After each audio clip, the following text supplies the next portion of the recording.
Hi everyone, it's a beautiful sunny spring day here, and what I thought I would do before we do a significant cleanup of the yard is to show you guys my two front garden beds before everything starts to truly grow out. That way you guys can see before and afters, and of course I'll have pictures and videos posted as the season progresses so you guys can see what we add, what we take away, what we divide. These whole two beds are going to have a drastic change as this season progresses and as it gets a little bit warmer. But since it's so nice out today, I thought I would give you guys a quick little tour of the two front garden beds that are directly in front of my house. So what we have right here, we have two on either side of my steps, are dwarf Alberta spruces. These ones are probably about 10 to 12 years old, and they're only maxing out about 6 feet tall, if that, maybe a little bit shorter. And you know, they grow really slowly. They're not my favorite tree, but I really like how uniform they are, and they look amazing with Christmas lights when you decorate them for Christmas. So I like to have them, and they add some weight to the garden. Since we don't have too many trees, we typically deal with perennials. It adds some evergreen during the winter when nothing is showing any color.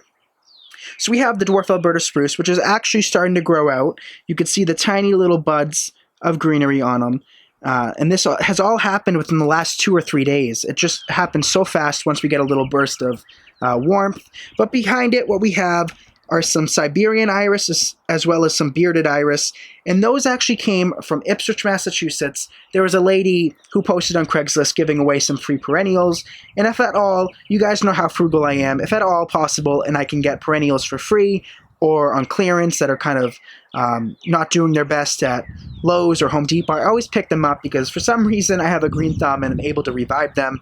So we have some back there, and I'll show you guys what they look like as they bloom. And maybe if I have some pictures from last year, I could post them in this video so you guys can see just what they look like. And then scattered throughout is some black-eyed Susans that popped up with them.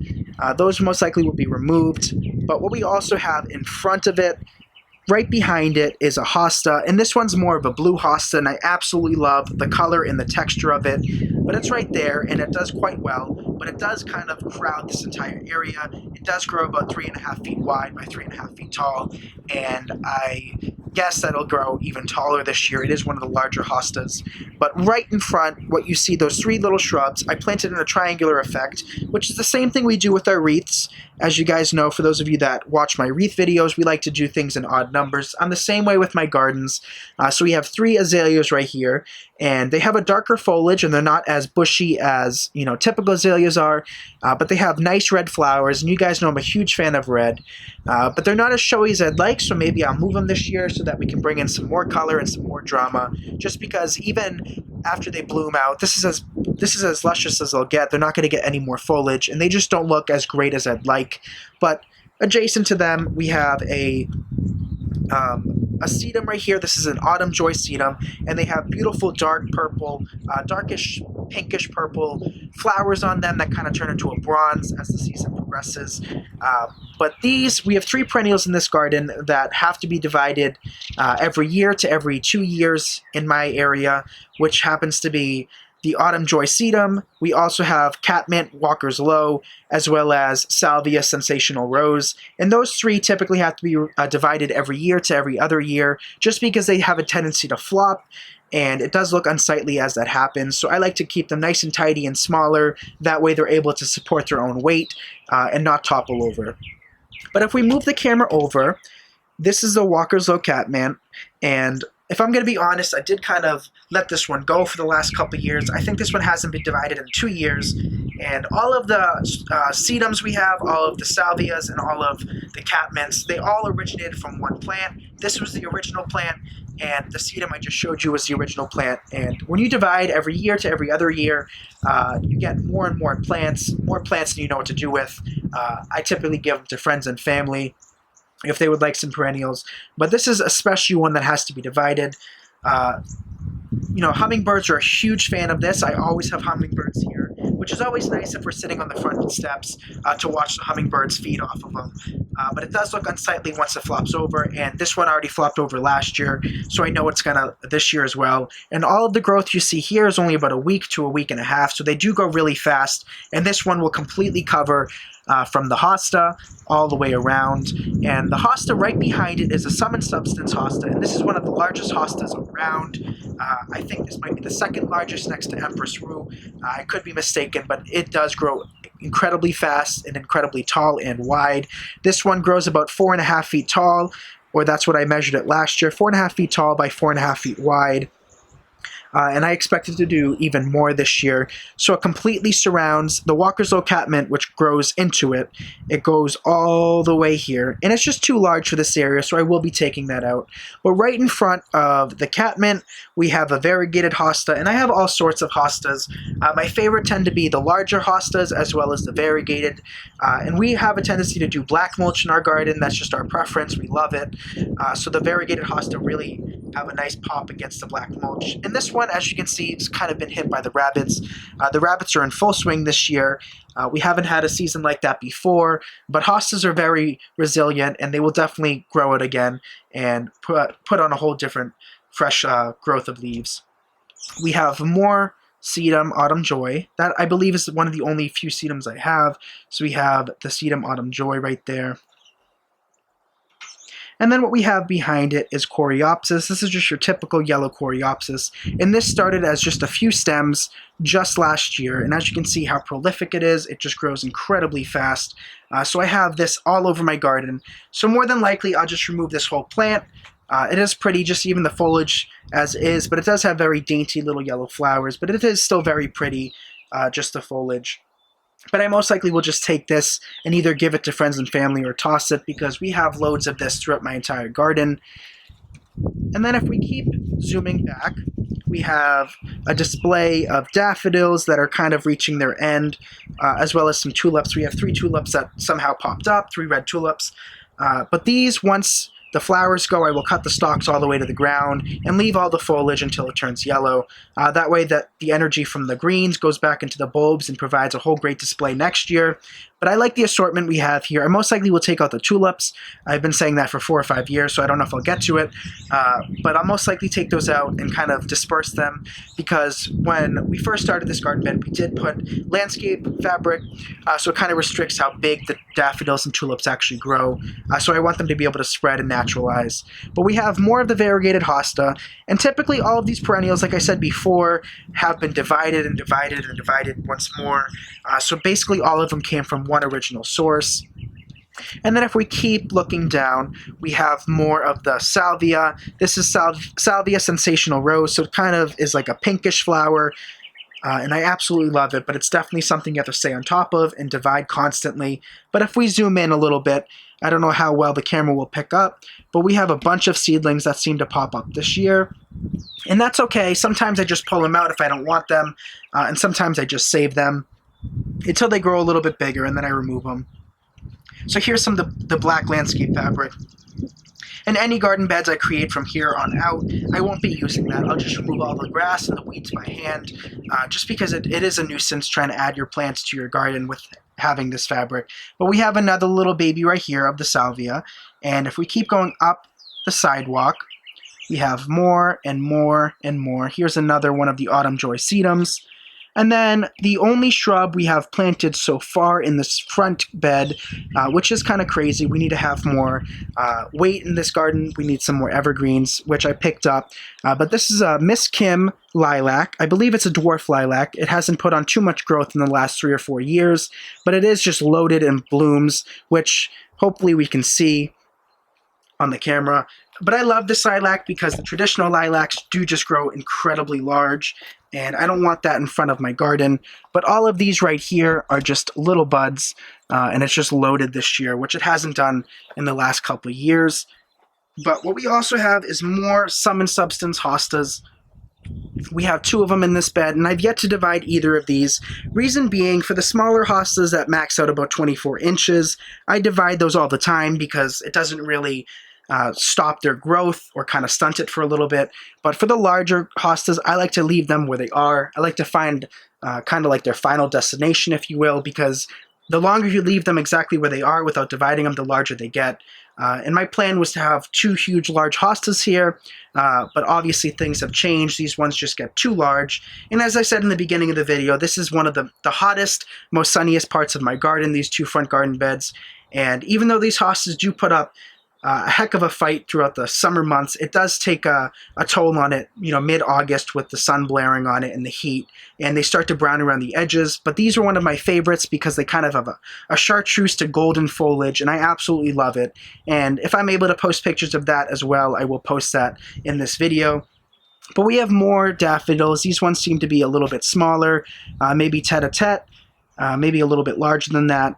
But we have more of those perennials. And what I just purchased, and I may do a video of me planting those if you guys are interested in seeing. We have 2 sky pencil hollies, and we do live in a colonial house, so what's on one side is matching on the opposing side, so we have equal windows on either side, and I kind of like that symmetry, and I do want to have some evergreen foliage, so we picked up 2 of those sky pencil hollies, and these, in all honesty, were probably the only full price trees I've ever purchased, and even at that, these were from Tractor Supply and only ran $17.99, which I think is a great bargain. But underneath it, we've had a few heucheras, as you can see. I believe these are Carnival Ride. We have a few heucheras, and I believe these were $8 a pot, but you guys know me, I didn't spend any more than $1 or $2 a pot, and they've just been overwintering in these pots for probably 3 years, which isn't good for them at all, but I just haven't had the chance to plant them. But this year we are going to plant them, and I've actually just left them in the front of the house with the full sun, and they've done perfectly fine. No browning on those, which is kind of unusual for heucheras. They do have a tendency to burn, and they do like part shade. But right in front, we have this little pot, which looks dead, but it's actually a variegated Siberian iris. I didn't get to planting that last year, but I think that only ran me a couple dollars. And then right here, this is something that's definitely going to move. We planted 2 hydrangeas years and years ago, and they always come up, but since we have such harsh winters, this typically takes the brunt of the storm in the front, and these 2 hydrangeas are macrophyllus, which means they bloom on old wood rather than new wood. So typically all of those stalks you see are dead, and those are the stalks that would have bloomed for us this year. So each year we're not getting blooms. And in the beginning, the first 3 or 4 years, we were getting lots and lots of blooms, but things have changed. So we have to move those to a shadier location. But that sums up pretty much this entire garden bed. We may have a few hyacinths in the bed as well that you can see right in the front. And those were probably just little bulbs that we picked up from the supermarket, from Trader Joe's, that come in a little glass vase, and we just plant them in the garden because they always come back. So let me just give you a quick pan of this garden bed. So forget about the daffodils. They've done their job, and they're going to stop blooming soon, and then the foliage will be gone in a couple months. So pretty much we don't have too much in this garden. Lots is going to be taken out. Lots is going to be divided and transplanted, such as the hostas and the coreopsis. And the Walkerslow catmint is going to be divided. But this is one garden bed, so let me show you the garden bed on the opposing side. Hi everyone, it's a beautiful sunny spring day today, and I thought what we would do today is tackle some projects that I've been putting off on hold for a little bit, which is dividing my perennials and moving them. So the perennial we're going to move today happens to be a Sum and Substance hosta, which is directly in the back of the screen right here. And the reason I'm moving this is because it gets way too large for the location it's in. This one is about 4.5 feet tall and 4.5 feet wide when it fills in. It's been in this location for about 3 or 4 years now. And as you can see, it progressively adds more and more eyes and stems each year. So this one has probably 24 or so individual stems. So instead of dividing this, because when you divide a perennial, it does happen to get smaller, it will grow back to its full potential, but I do like the large hostas. So instead of dividing this, we are simply going to just move it. But just to show you guys some of the other plants we have around here, some of the other perennials that we're going to move, what we have right next to it is a huge bed of coreopsis. This was planted here last year, and it was actually only 2 or 3 leaves thick. But for some reason, my perennials always just do amazing at this location. Other parts of the garden, not so well, but this one always does really well. So we are going to divide this and probably either throw away what's left over or plant it in another location, but we are kind of getting overloaded with the coreopsis. But it does have very pretty, dainty, yellow daisy-like flowers. Of course, we have some daffodils that are reaching the end of their life, and some tulips that are just popping up now, but these will be gone in a couple months. Once the foliage dries up and turns yellow, I will remove all of the foliage, and it'll be kind of bare right there so the other perennials around it can kind of fill in. But in front, what we have right next to it is a salvia. This one is Salvia Sensational Rose. It's kind of a pinkish blue color. It's not as blue as your typical salvia, which I kind of prefer. I like the color of this. But this is another perennial that does extremely well. There's another little piece right here, and there's pieces peppered throughout the entire garden. There's more right there, and then it looks like a seed germinated last year, and it self-seeded itself right there. So this is a perennial that needs to be divided every couple years, or else it'll just, kind of topple over and get too heavy, and all of the flowers would be kind of compressed as if somebody stepped on it. So I like to do those every year to every 2 years, and we have pieces popping up everywhere. So those little pieces I'll either let stay and grow a little bit bigger and maybe pot up and give to some friends, or I'll just remove them and throw them in my compost. But we also have another Sum and Substance right here. This one's a little bit smaller than the other one, but it still gets extremely large, over 4 feet tall and wide. So that one's got to go as well. Another plant we have right here is a Miss Kim lilac. This is a little bit smaller than your traditional lilac. Your old style lilacs got really tall, 7-8 feet tall, even larger, and they got really stocky and heavy. This one stays smaller and it has smaller flowers, but it still has that beautiful lilac scent. What we also have are just a few hostas up front scattered. These ones are variegated. We have all sorts of hostas in my garden. They're actually one of my favorite perennials. So right here what we have is a variegated one, and this one is already starting to open up the leaves, as well as this one. So as you can see, this one's not going to get too tall, maybe 24 inches tall, if that. But this one hasn't even opened yet. So this one I'm expecting to be even taller this year than it was last year. And if I'm able to find a clip, if I haven't mentioned that before, if I'm able to find a picture of what this hosta looked like in its prime, I'll definitely post that in the video so you guys can see. But a few other perennials that I just want to touch over. Right here we have a little segment of Autumn Joy Sedum, and this one also is another perennial like the salvia, and the plant behind it, which I'll talk about in just a second, that tends to flop over after a couple of years. They get so large that they just can't support their own weight, and they just topple over, and it kind of gets unsightly. So I like to divide those every year to every 2 years. This is a year division, and as you can see, it hasn't even fully grown yet, so it'll be quite large. But the plant right behind it is a Walker's Low Catmint, and this is one that's even more prolific than the salvia and the Autumn Joy Sedum. This one is a Walker's Low Catmint, and it just topples over, and it just looks atrocious once it starts to do that. It has the most beautiful lilac colored flowers that does have a nice scent. Even the foliage has a nice scent. But this one really needs to be divided, so maybe in the next video I will chop that up into probably 4 or 5 pieces and plant those throughout the garden. But that's definitely something that has to be done this year. So let's get started and remove this hosta. So my plan this year is to kind of make them a little bit more symmetrical, since we do have a symmetrical house. So a lot of the things are going to come out, and we're going to adjust as needed and kind of make it a little bit more uniform. But what we have right here in this container, which has been overwintering for about a year now, is a variegated Japanese maple, Acer palmatum. So these are one of my favorite trees. Actually, they are my favorite trees ever. I love Japanese maples, and for those of you guys that know gardening, they are one of the most pricey trees you can get. This one was, I think, $70 or $80, and I picked it up 75% off to 80% off at Lowe's. I think I paid $10 for it, which is an extremely good deal. So always wait. If you can wait to find things on clearance, that's your best bet. But here's a fun story, which I've posted pictures of many times. This is one of my favorite flowers in the garden, just because it does so well for me. Right here, going up the shepherd's hook, is a Clematis vine. This is your traditional blue Clematis, and I absolutely love it. It gets covered in flowers, and it kind of operates more of a bush than a vine. That's just how this one does. It could go up a trellis, but this one just stays kind of compact and luscious with flowers. So this one we picked up, I was probably about 10 years old, and me and my grandmother went to Home Depot, and they had this little scrappy looking tree shrub in a little container, and I think it was about $10, and that was just outrageous. 10 years ago, $10 for basically a stick in a pot was kind of crazy, but I begged my grandmother to get it, and since then, it has been her favorite flower in the garden.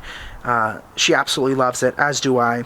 But we always cut it back all the way to the ground, which typically you're supposed to cut it about 1 foot to 2 feet up just to have some of the original stems. But we always just cut it all the way to the ground, and it always comes back luscious with plenty of flowers. What we have right in front is some grape hyacinths right here. I like them. I think they would be pretty if we planted them all throughout my grass. I think that'd look really nice.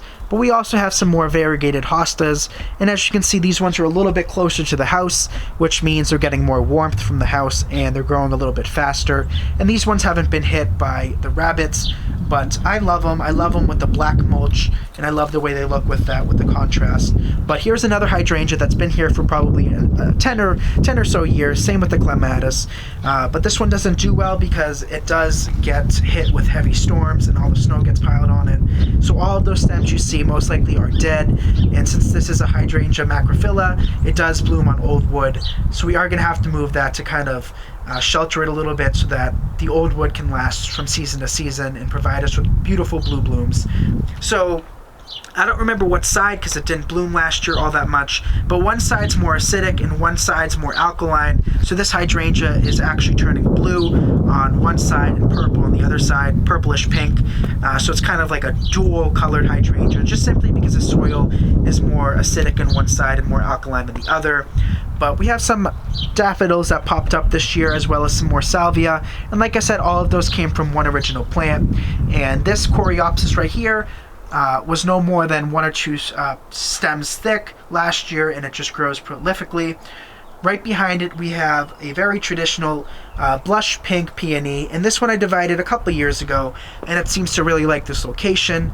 I divided this from the original plant, which is on the side of my house, which I'll show you guys in another video, but that was the original plant, and for some reason always that side of the house got more moisture, so we ended up having powdery mildew there. So I have the original plant over there, and then we divided it and planted the other plant right here, and this side never gets hit with powdery mildew, so I most likely will plant the other peony somewhere else. But we have another sky pencil holly, and I love the shape of this shrub. So we're going to plant one on either side of the house, and I think it'll look really nice, making it match. We have more Walker's Low, catmint, more variegated hosta. What we have right there, which is kind of scraggly looking, we picked this up at the Topsfield Fair as a seedling. It is a Fraser fir evergreen tree, and it's not doing all that well because I essentially just threw it in the ground and wished for the best. But more coreopsis in the back next to that planter. And then right here we planted a little shrub. Those shrubs are typically 3 for $12 at Home Depot or Lowe's when they go on sale. This one obviously is going to move because it's way too close to my dwarf Alberta spruce, which is right here. This one's my favorite. I love the shape of it, and it looks really pretty at the end of the driveway. I hope you guys can see that. It needs to be shaped just a little bit, but the only other thing that's left in this garden right here is a very small clump of black-eyed Susans, and they're not my favorite perennial. I don't really like the look of them. There's newer varieties that stay a little bit more compact and a little bit nicer. This one's just your standard wild black-eyed Susans, which kind of spread everywhere and kind of get really tall and lanky, and they're not my favorite. But other than that, we just have a basic hosta, which most likely will be moved. But that's it, you guys. So we have a lot to do this year. Basically, we're going to start from scratch, plant all new things. Of course, on a budget, because you guys know how I work and operate. But just to give you guys a little scale, this is what it looks like. And we still have a lot to clean up before we add the mulch and divide and move perennials. But this is what the 2 front beds look like, and of course we still have lots more beds to show you guys. But if you are interested in seeing them, drop a comment in the comments section and I'll be more than happy to show you guys. And as always, please like this video and subscribe to my channel, and check out my Facebook and Instagram to stay updated. I usually post stories on that periodically throughout the day. So I hope you guys have a great day, and I'll see you all very soon. Bye everyone.